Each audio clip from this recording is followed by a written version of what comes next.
7 নম্বর, যে নারী অন্যের চোখের ভুরু উঠাইয়া দেয়।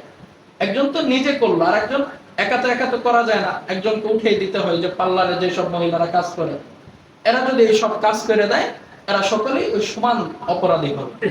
8 নম্বর, যেসব নারীরা আঁকাবাঁকা দাঁত এবং ফাঁকা দাঁতকে সুন্দর দেখানোর জন্য ডাক্তারের কাছে যে করে, ওটাকে কি জানি বলে, ক্যানেল, কি ক্যানেল জানি বলে, আমার মনে নেই, এই না, রোড ক্যানেল না, এইসব নারীদেরকে আল্লাহ তাআলা সৃষ্টি পরিবর্তনকারী হিসেবে ধরে নেন।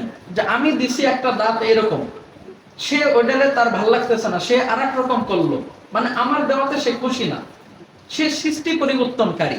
এইসব নারীদের উপরে আল্লাহ তাআলা নিজে অভিশাপ দেন, বলেন নাউজুবিল্লাহ। 9 নম্বর, এই কথা বলো না, যে নারী অন্যের চুল এনে মাথায় লাগায় এবং যে নারী লাগিয়ে দেয়, উভয়ই আল্লাহর অভিশাপ দেয়, বলেন নাউজুবিল্লাহ। চুল বাজারে কিনতে পাওয়া যায় না, নারীদের চুল বাজারে দেখবেন একজন নারীর চুল ছোট, আবার বড় করে একটু কিনতে পাওয়া যায়, লাগানো যায়, এইসব করা না জায়েজ।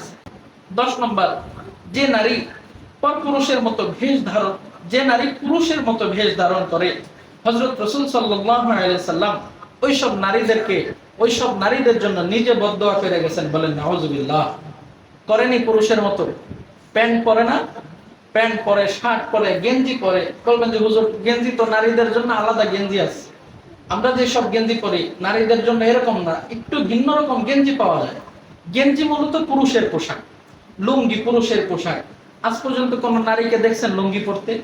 পরে না। ছায়া নারীদের পোশাক, আমরা কেউ পরছি? পরি না, যেটা যা সেটা তার জন্যই। ম্যাক্সি আর জুব্বা দেখতে তো প্রায় একই, একটা এক কালার আর একটা পাতা পুঁতে দিয়ে ভিন্ন কালার। জুব্বাতে যদি ম্যাক্সি বানাই সেটা করা যাবে, সমস্যা নেই। তাই বলে কি ইমাম সাহেব বা আমরা কেউ বা এই যে সৌদির এত মানুষ কোনদিন ম্যাক্সি পরে নামাজ আইছে দেখছেন? এটা হবে না। পুরুষের পোশাক পুরুষের, নারীর পোশাক নারীর। এই জন্য মা বোনদের যে পোশাক আছে এদিকেও আমাদের খেয়াল রাখা।